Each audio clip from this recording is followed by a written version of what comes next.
हे मेरे मोहन, हे मेरे माधव, तुम्हारी झलक पे मर मर जाऊं। नंद के आनंद भयो जय कन्हैया लाल की, हाथी घोड़ा पाल की जय कन्हैया लाल की। आप सभी को श्री कृष्ण जन्माष्टमी पर्व की हार्दिक शुभकामनाएं।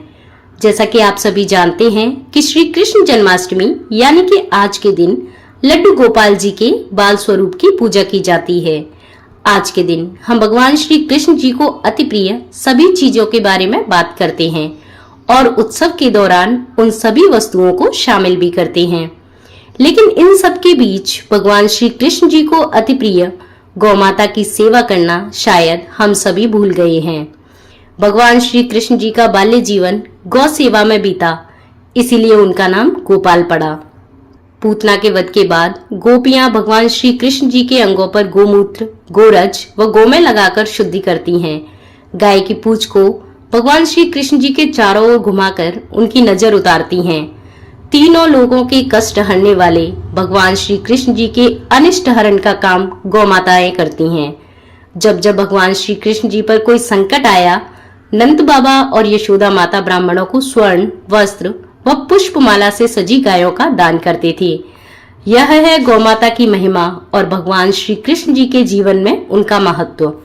भगवान श्री कृष्ण जी अपने गोप समूहों के साथ नंगे पांव गौ माताएं चराने जाया करते थे। भगवान श्री कृष्ण जी को गौ माताएं बहुत प्रिय थी। वे अपने माथे पर गौरज का तिलक लगाते थे। उन्होंने अपने शब्दों और लीलाओं के माध्यम से लोगों को गौ सेवा के प्रति अपना स्नेह दिखाया। भगवान श्री कृष्ण जी ने गौ माता की रक्षा के लिए क्या क्या नहीं किया।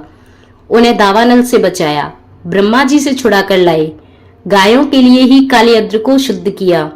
कालीहद्र का जल पीने से जो गौ माताओं को मृत्यु प्राप्त हुई, उन्हें भगवान श्री कृष्ण जी ने जीवन दान दिया।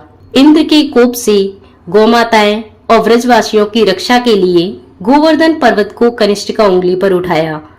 तब देवराज इंद्र ने ऐरावत हाथी की सूंड के द्वारा लाए गए आकाश गंगा के जल से तथा कामधेनु ने अपने दूध से उनका अभिषेक किया और कहा कि जिस प्रकार देवों के राजा देवेंद्र हैं, उसी प्रकार आप हमारे राजा गोविंद हैं।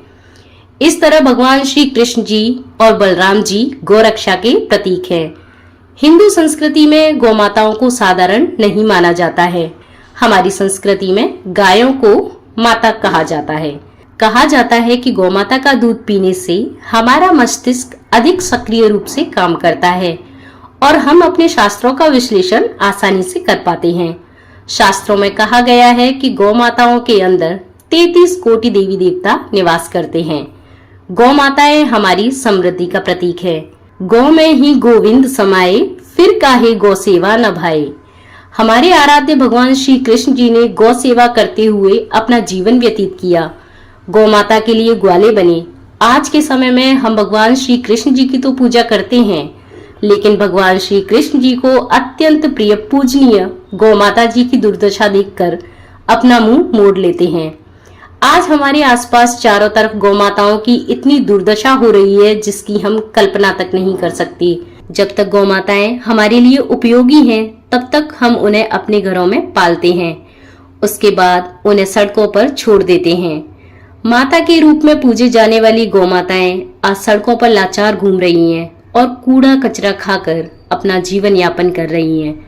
क्या आपको लगता है कि आज के दिन हमारे व्रत रखने से, 56 भोग लगाने से, भगवान जी का अलग अलग वस्तुओं से श्रृंगार करने पर ही क्या भगवान श्री कृष्ण जी हमसे प्रसन्न होंगे, या फिर उनकी परम प्रिय गौ माताओं को एक प्रेमपूर्ण और सुरक्षात्मक वातावरण प्रदान करने से? कृपया इस बात पर आप जरूर विचार करें। तो आइए आज इस पावन पर्व पर गौ माताओं की रक्षा के लिए हम सब ये संकल्प करते हैं कि हम गौ माताओं को एक प्रेमपूर्ण और सुरक्षात्मक वातावरण प्रदान करने का प्रयास करें। गौ रक्षा के लिए एकजुट होकर गौपालन को अधिक से अधिक बढ़ावा दें। गौ माताओं की सेवा से हम निश्चित ही भगवान श्री कृष्ण जी की कृपा और आशीर्वाद प्राप्त कर सकेंगे। आपके इस विषय में क्या विचार हैं? कृपया कमेंट बॉक्स में कमेंट कर जरूर शेयर करें। आप सभी को श्री कृष्ण जन्माष्टमी पर्व की हार्दिक शुभकामनाएं। जय भोले बाबा जी की, जय श्री कृष्ण जी की।